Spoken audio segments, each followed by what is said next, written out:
Whoa, that is a big candle right there, and it is almost down 50% already on the daily. What is this that we're looking at?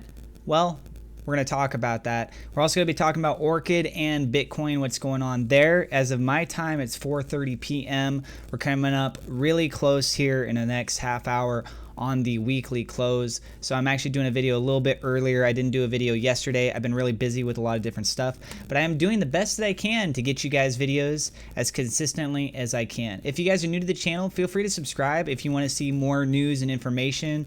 I try to cover Bitcoin and then some of the leading altcoins. There's one in particular that a lot of people in the community space has been showing support for this channel in particular, which is called Orchid, aka OXT. So I do talk about that quite frequently, even if it's just a subtle little update just to let people know what's going on there. Feel free to hit the like button, and let's go ahead and get right on into this. Taking a look at this, it is called CGLD, also known as, I believe it's pronounced Celo. It might be Celo. I actually went to their website and I tried to see if I could find some information about how to properly say it. They got a little video and it was really beautiful. It's nicely put together, but no point did the narrator actually say the name of the token. So I don't know for sure. So I apologize if I mispronounce on that. And I was trying to figure out why this shot up so tremendously. I didn't see anything on Google. I tried looking for the last 24 hours. I even looked in the last week. The only last week information was the fact that it's been listed over onto Coinbase. And taking a look at their website under the blogs, there was an article that was written 3 days ago titled Valora Past, Present, and Future. Welcome to the first C Labs Engineering and Product Update. So nothing that seems super predominant to what just now happened. Somebody must have just came into the game, and I have a feeling that we might be able to get some more information about this soon. Even taking a look over on Twitter, just kind of seeing what the top comments are regarding this. We're not even seeing huge engagements off of this. This person said that they've never even heard of it. Knife caught past 7 days and sold on 80% pump today. Coinbase Pro coins go through new patterns after being listed. CGLD followed one that to the T. CGLD Celo liftoff. Anyone enjoying these profits? I'm having the most stressful week. UMA what? I sell you. You rise. Uni or aka Uniswap, which we've talked about in a previous video. Goodbye. CGLD seems to be a waste of my time. Something brewing here. Photo of rock ore from mining site. Wait, that's not right. 2018 bear market is giving me the strongest of hands, showing some 4-hour bullish divergence. Just a lot of the opinions on people here. OXT looks to be gearing up another push, which is actually Orchid. Funny that they're talking about that, but I'm also referring to CGLD. I'm glad to see all the alts doing great today. I hope they keep pushing. CGLD, Numeraire, and Band pumped pretty well. OXT waiting for its turn. Oh yeah, there we go, the CGLD. Anyways, 33% they're looking at like this. Let's go look at the chart, right? So take a look at this on the daily. You can see in comparison to the volume before, that's a huge difference. It is a massive increase, and the amount that's retracing back, a lot of people are obviously caught off guard with this. A lot of people are going to be wanting to take profits. Some people might be wanting to try and take that ride. But is this a pump and dump, right? So if you don't know the idea behind a pump and dump, and please bear in mind, guys, that I'm not a financial advisor. The stuff that I'm giving you, this is for entertainment purposes. You should always continue to do further research, but I'm sharing you my point of view on all this stuff. But yeah, taking a look over at this, we can see that it's listed at approximately $3.52. Whether it's a pump or dump, that's what I'm going to kind of look at right now. And some leading indicators that we have is that it's been pushing up over the course of 2-hour period. Quite a bit high, retraced back right here. In fact, we can see, looking at on the price range, that we had a starting point up right here and went up approximately 73.88% in that 1-hour period, and then retraced back down here, went down, I mean, it's going to be the same thing, went down 21%, even further continuation down from its high to as low as almost a 43% retracement. And then with where it's currently at this moment, you're looking at a little bit over a 25% retracement from its daily high. Where it could further retrace back, that's going to be a little bit hard to say because this was really unexpected. As you can see in its previous history, especially on the daily here, we don't have a lot to work with, but it's been steadily declining. But also do keep in mind that a lot of stuff in the industry space has also been steadily declining. Bitcoin itself, we take a look at the charts over here. You can see it's at $10,920, starting to have a little bit of an uptick here. It did have a bit of a drop down, pulling below the 21 EMA. And that's actually a pretty big indicator because we want to make sure that we stay above that. As you can see that it has passed above, pulled down below, essentially breaking it, but showing that this is forming a strong level of support because it climbed back up and each daily it closed on the higher end. We do have 2 days of closure that were in the negative, but they were still above the 21 EMA. So this is still a good bullish sign that the trend is more likely that it's going up than it's going down. Pushing close to 11,000. 11,000 is another region that's very hard to try and fight and break through. You can see that we did have lower levels here of consolidation for a while, but it had the eventual lead up and breakthrough, and now it might be potentially forming another consolidation all the way up until next Friday. The reason why next Friday is such an important moment is because there's going to be a large amount of future contracts that are going to be expiring. And with those future contracts expiring, it could lead to some volatility in the market going one direction or another. Now, I will let you know from past history, I've kept an eye on those Friday charts with some of these Bitcoin future contracts that expired, and there was large volumes of it. And I was totally expecting some historic crazy move, and it didn't really go anywhere. It went up, down, up, down, up, down, and then it just stayed right in the same spot. So it's not a guarantee that it's going to have a massive push up. It's not a guarantee that it's going to have a massive push down. It could end up staying in the same position. But the biggest takeaway from it is to realize that there's going to be a lot of activity taking place because of those expiring contracts, which means that more volume should be taken into consideration. When more volume is in play, that's where you have the actual opportunity of major price gains or major price losses if it all kind of follows in the same trend pattern. If you got 50-50, sure, you got large volume, but then it doesn't go anywhere. If you got 75-25 and a large amount of volume, well, then we could see a big change in position. And after that position gets settled and closed, then a lot of the players, they're looking to be doing their trades, and where they go with this, that's going to be a key moment. And that's something that's really you want to kind of take away from this. So then in addition to looking over all this other information that we got here, we also have a couple news information. World's largest sovereign wealth fund indirectly holds almost 600 Bitcoin. Mainstream finance giants may hold more Bitcoin than you think. I mean, really think about it. Technically, Elon Musk owns Bitcoin. A lot of people might not know that. He only owns 0.25 Bitcoin, a quarter of 1 Bitcoin, but he technically owns a portion of that 21 million Bitcoin. And there's many other people out there that might have a very small percentage share of it. But cumulatively, it all does add up. And if you grow with more interest, then the amount of actual Bitcoin that they control could increase as well. And so if you guys haven't already gotten into Bitcoin and you're looking to get into it sometime soon, the more that it's being consumed and held and not traded makes it harder for anybody else that's wanting to get in, which means that the longer that you wait, there's a better chance than not that you're going to have to spend more money to actually get into the game. So a lot of people look at this as a store of value.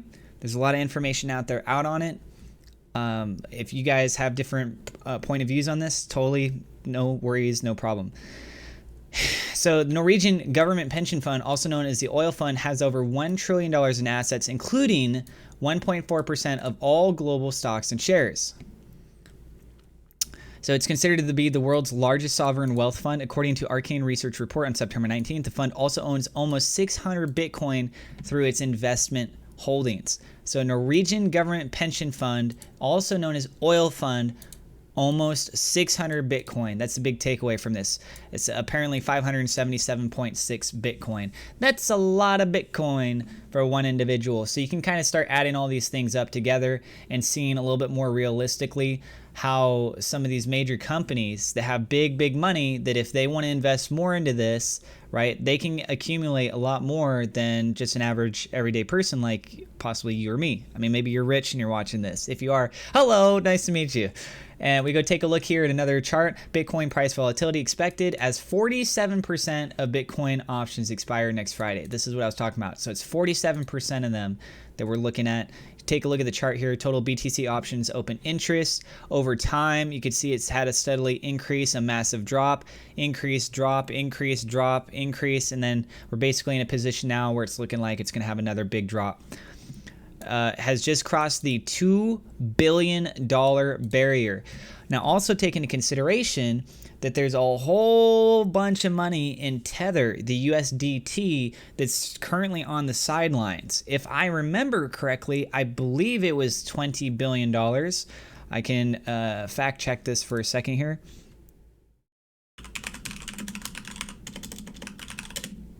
I might be able to find this out pretty quickly. No, I don't want.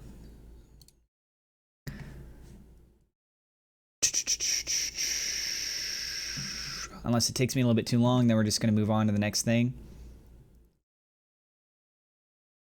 50 billion. Bitcoin macro trend unaffected by Chinese investors. 50 billion Tether exodus.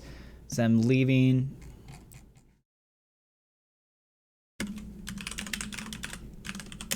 Let's just try and look it up on the coin market cap. Gives us a little bit of an idea to work off of. The USDT is tied. It's a stable coin to the dollar itself. You can see its market capitalization is actually at $15 billion right now, slightly down. As far as the volume in the last 24 hours that's been traded, $47 billion traded in the last 24 hours, moving from location to location, right? So there's a lot that's currently still out there that's not being invested into things. And if a portion of that is invested, we could see a massive spike up. USDT doesn't necessarily mean that it's going to be used to buy Bitcoin. It could be used to buy other things such as altcoins. So potentially, I don't know if you can use USDT to buy a CGLD, but I wouldn't be surprised if you could. And yeah, so we're this is a big spike, 69%. Taking a look over at Bitcoin right now, we got about 15 minutes left and it is just underneath the $11,000 range. If it closes above $11,000, that's a good indicator that we might be actually using the $11,000 range now as a form of support for the weekly. If it closes below, then it's continuing to be a form of resistance. We might see some more rocky waters on the push down. A lot of people want to try and buy that cheaper Bitcoin while you can, right? So you're going to see a lot of manipulation. You can only manipulate it so much until the people that keep buying those reserves that you keep putting out in the market, it's no longer going back in circulation. So you have less to work with too.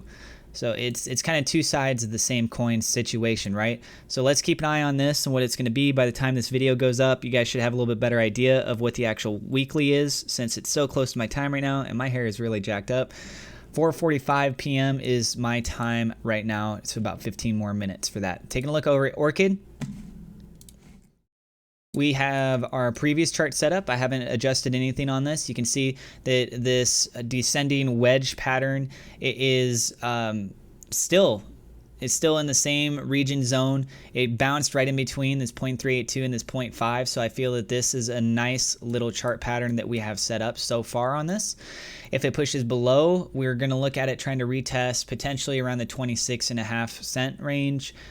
Furthest we've seen down since this massive climb up is at 25.65. Anything below that, and we would essentially be trying to create a new form of a support right down here. Let's try and get this set up a little bit better, a little bit more stable in these positions as we go across. In fact, I would probably say even something like that might be a little bit better. So we got some more continuations going on. And yeah, from today's daily, if it was to drop all the way down to 0.2479, we'd see another big red candle, and that as well, 0.2479, would put it almost right at the bottom point of where we had this big candle. So the lowest point for August 15th before it started climbing back up. So I would say as far as support goes, that's a major area to try and keep an eye on for Orchid right now. It's going to be around 0.246, a little bit less than 25 cents. And if it has a continuation back up, it needs to break above the 29-cent range, 30-cent range, and then we might be able to retest pushing back towards the 21 EMA. You can see the RSI, it's actually still going down overall here. So you can see that going down, and the RSI is matching up with the actual price points. So we're not seeing a potential reversal here. We're still seeing a dissension taking place, a continuation filling in with this zone. If it's going to continue further going down, I don't know. But right now, if I had to choose, just based on my personal belief, looking on this, it still looks bearish to me. I think we have potential to go up here, but we really need to start breaking above some of these previous levels before I change my position and start saying that like we're looking like we're doing good. It still doesn't look good for Orchid. I love Orchid. I own it. I want it to do well, but looking at the charts right now, to me, they've got some work that they need to do. Let me know if you guys have a different opinion on this, or if you agree with me, if you think that there's something really promising on the future. Do you have any suggestions of why CGLD has suddenly done so well today? Do you think it's a pump and dump? To me, it's looking a bit like a pump and dump. So I'm really cautious about trying to get in on something like this personally at the moment. And Bitcoin, it looks like it's getting really close here. It's slightly down for the day. I don't know if it's going to go all of a sudden flip the switch and be in the green, but if it can hit that $11,000, it should be okay. But it's only got 12 more minutes for $70 more. Somebody needs to step up. It's even getting close to starting to reach the 21 EMA, but it's got enough of a gap there. I don't think it'll be too much of a worry. If you guys enjoyed this video, again, please don't forget to hit that subscribe button for more content. We are trying to get to 1,000 subscribers, and we could use your help, and would love to continue to get to know you guys too and see your guys' point of view on things. Don't forget to hit that thumbs up button and drop a comment down below. Which one of these three did you have more of an interest in? Are you really interested in seeing more information about CGLD in future videos, on OXT, Orchid, or more on Bitcoin itself? So thank you guys, and I'll see you in the next episode.